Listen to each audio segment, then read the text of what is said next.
Hey guys, it's Heather. I wish you all could have heard me for these past couple of weeks talking to you in my head. I have had so many conversations with you as I have stepped away from the show, and I'm grateful to myself for taking the time to really get away. And it's easy to get in the weeds of pushing through episode after episode. And I have to say, I really appreciated the respite because it allowed me to zoom the lens out a little bit and look at Mayhem from the bigger picture. And today it's just you and me. We don't have Clark editing, so you're going to have to pardon any wonky audio or any unnecessary gaps or silence. But I really wanted to connect with you, and I didn't want to use up one of our Wednesday episodes for this conversation. Today, I want to share with you some ideas I've been having about starting a group for Mayhem listeners so that I can get your 2 cents on what I've been thinking.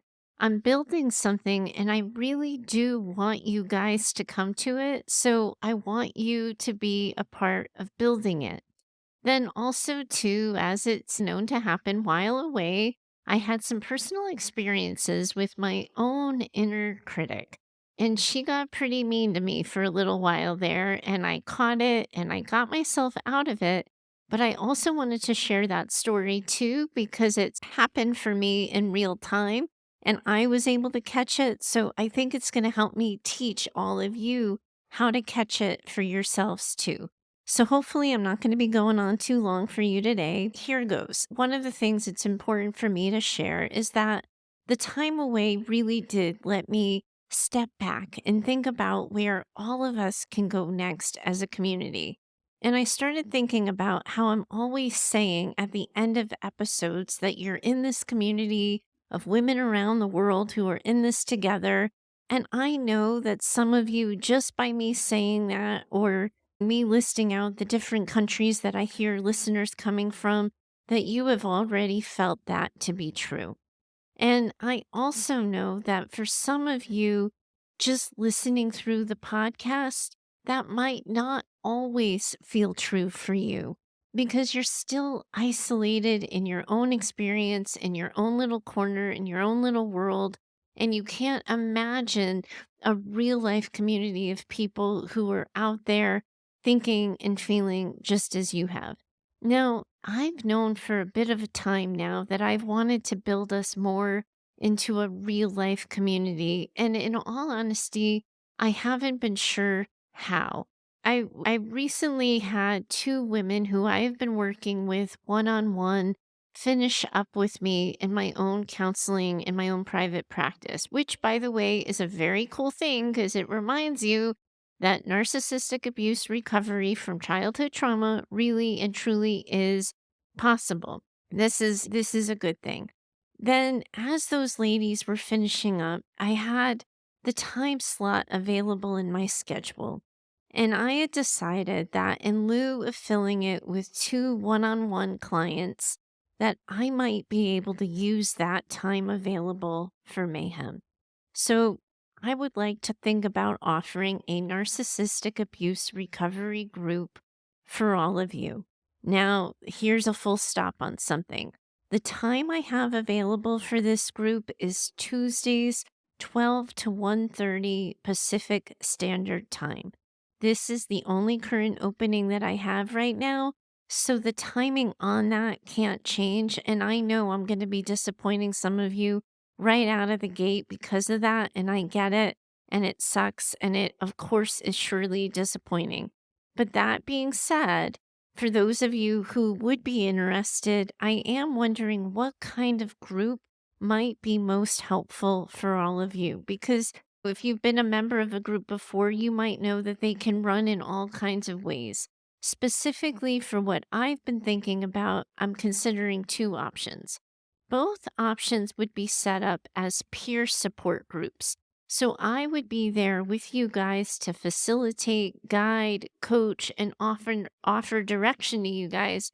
But it would be your peers who would also be the experts in the room, offering their support and their perspective.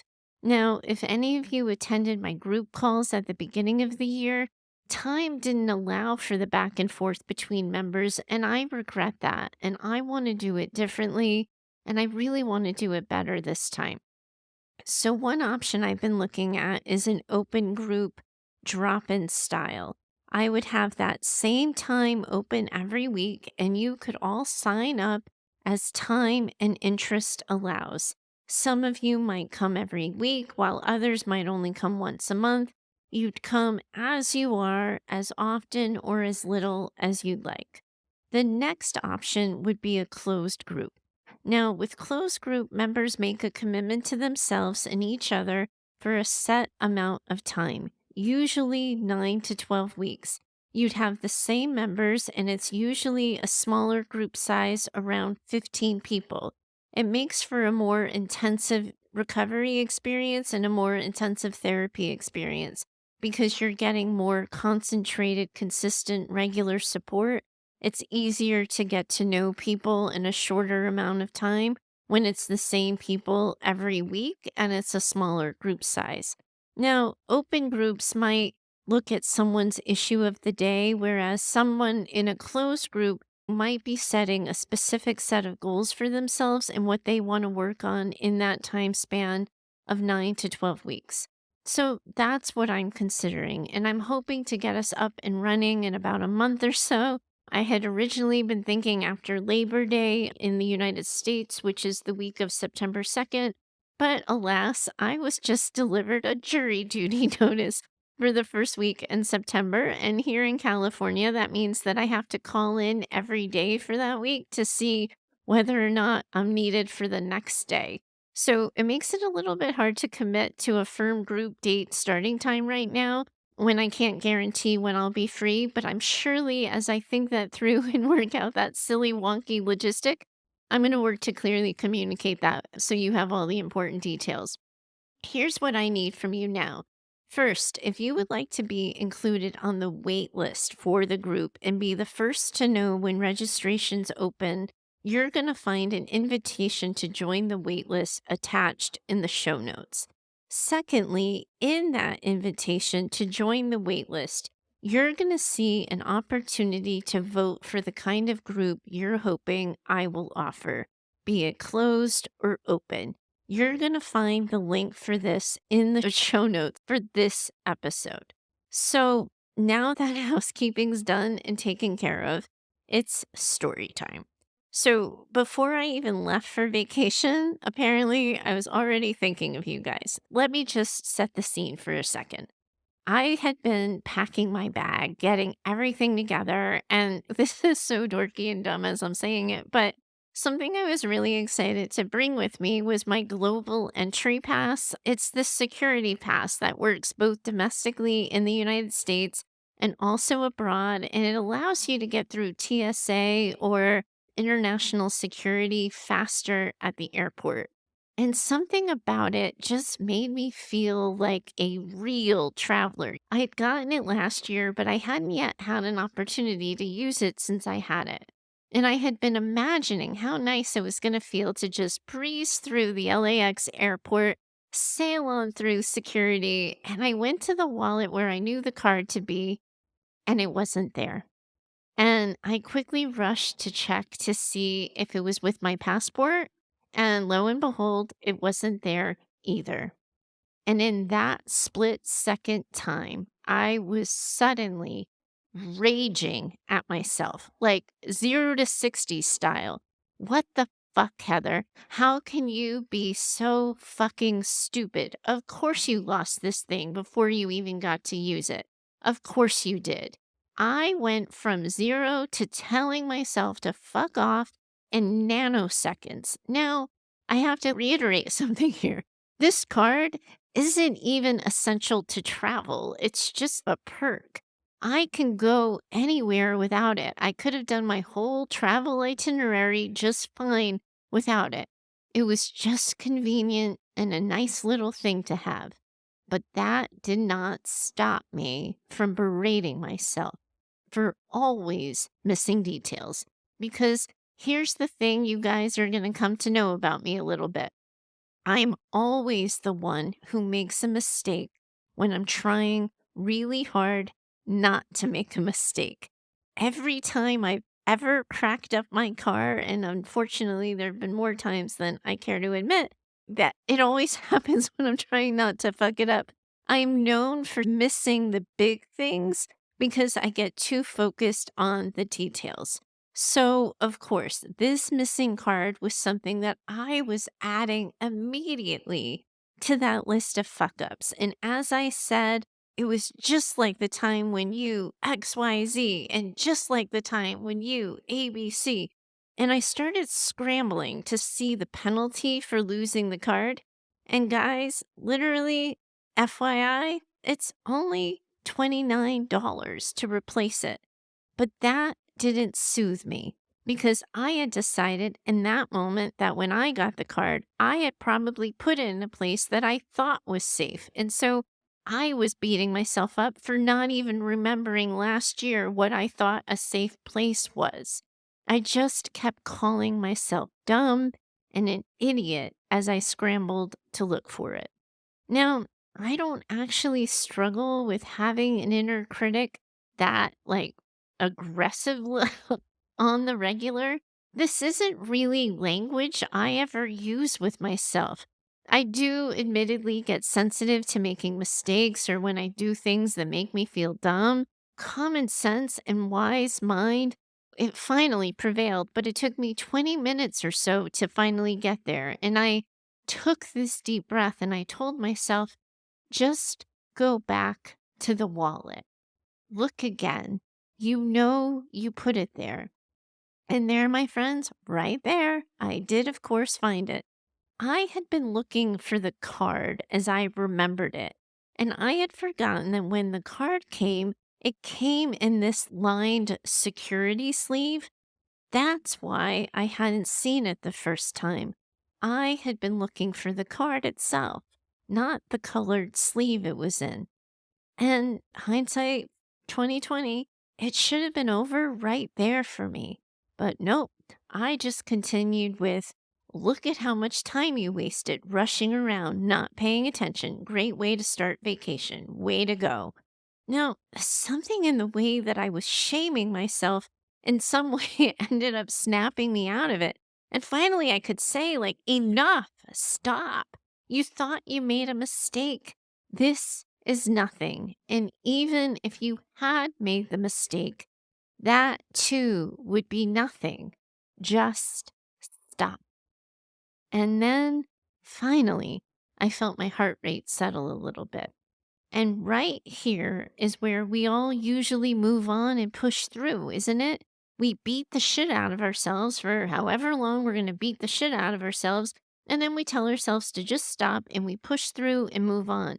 And as I was able to witness myself and observe myself going through this, I realized that so many of you and so many of my clients struggle with inner critics just like this one on the regular. But just telling yourself to stop or don't do that or move on, well, that doesn't really work. We can't retrain our brains or our habitual way of thinking by telling ourselves to stop doing something. We have to start getting in the habit of telling our brains what we want to think about instead. So I started thinking about every plan and logistic I had figured out for the entire time of vacation. From telling you guys to preparing my clients to planning and making reservations and for the time. I even navigated credit card rewards like a boss. I am very proud of the way I navigated credit card rewards. I got so many things right. So many things. That card, misplacing it or not even misplacing it for 10 seconds, it was a blip on the radar. So once I did that exercise with myself, it was really finally done. So, the lesson I'm hoping you guys take from this is that the next time you're beating yourselves up or thinking about beating yourself up has you thinking about beating yourself up, I want you to try this instead. I want you to train your brain to look at what you've done that's right, things that are going well, things that are good, things about yourself that you like and that you're proud of. Train your brain to look at yourself as a whole person, not as this collection of real or imagined mistakes. Now, it would be so awesome if I could just wrap this up right here, but nope, there's another mistake incoming. All right, here goes. So recently I got hearing aids, and at the time of this story, I'd only had them about a month. The first two times I had changed the filter on them, I'd been with my audiologist, and he had helped me with the mechanics of doing it. Now, the first time I had to do that task on my own ended up being on vacation, and I had a little bit of a hard time. It took me close to 20 minutes, and even when I was done, I was certain I hadn't gotten it right. Now, later that day, I had started to hear wind, and it sounded really unusual in my ear.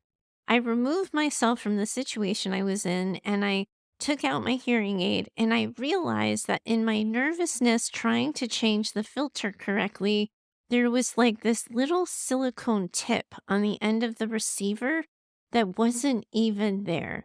I had either put it back on wrong and it had fallen out, or I had forgotten to put it back on altogether. Now, I had thought to myself when doing this task that those are tiny little fuckers, and I had met me before, and I know myself pretty well, and that I made this mental note right then and there that I probably needed backups. And I started beating myself up for wasting the hearing aid investment in less than a month because, of course, that's right where I went, right? Of course, losing this tiny ass little piece of silicone meant that I was a irresponsible hearing aid owner. And of course, I had wasted that money. So, you guys here listening to me, you know how absurd this is, right? When you're listening on the outside of the story, listening in on me. And I promise you, this is exactly what it sounds like when you're doing it to yourselves. Absurd, abusive, unnecessary. Totally, guys, totally unnecessary. I want you to feel how unnecessary it was for me to be doing this so you can start to believe it's true about you too. Many of us have these different rules for ourselves, right? Than we hold other people to. And all of that is nonsense. This is how we stop it. Now, immediately, I told myself to cut the shit, that I couldn't possibly be the only one who's lost one of those little suckers. And even though it was later where I was in California time, it was only the afternoon. I could reach my doctor's office right then and there. I could ask how to get backups, solve the problem, and I did. And I know how to ask for help, so I asked for help. I shared the story, and get this. The receptionist said to me, "Shoot, that's my job. People lose those things all the time, and I usually put backups in the bag that you get when you first got your hearing aids, and I forgot. I'm going to get them to your house so when you get back, you'll have them waiting for you." And she did. So it wasn't even entirely my fault. It happens to other people, and it wasn't that big of a deal. And bonus, my friends, get this. That silicone tip is gray. Now, the hotel had a gray rug, and wouldn't you know that when I went back to the table where I had changed the hearing aid filter, I ran my hand right over the rug in that area, and I found that slippery little sucker. Problem really solved. I reassured myself about how careful I had been when choosing a hearing aid provider. I reminded myself of how seriously my audiologist had taken every single one of my concerns and how I had a vacation to focus on, and because I had finally just stopped avoiding getting the darn hearing aids in the first place, I was actually starting to hear better while on vacation. I had made my experience better by tackling something that I had been avoiding for entirely too long. And that, my friends, is what tackling your inner critic looks like in real time. That right there is your messy middle. Stopping the thoughts you're having, deciding what thoughts you would prefer to be having, and focusing on those thoughts instead.